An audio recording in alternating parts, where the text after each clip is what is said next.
Oke, hayu orang kupas sasarengan, naon sih sabenerna harti kecap ajen teh? Ayeuna orang sering pisannya ngadangu kecap ajen, tapi naon kitu hartina? Dasarna mah ajen teh hartina pangaji atawa harga. Pokona mah nilai hiji barang.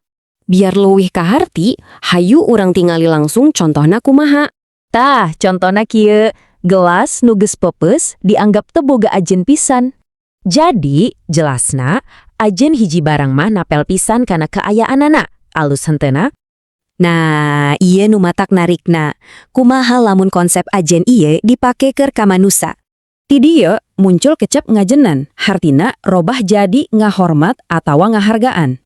Katempokan parobahanana, tina ajen keur harga barang, jadi ngajenan keur sikap ka jalma.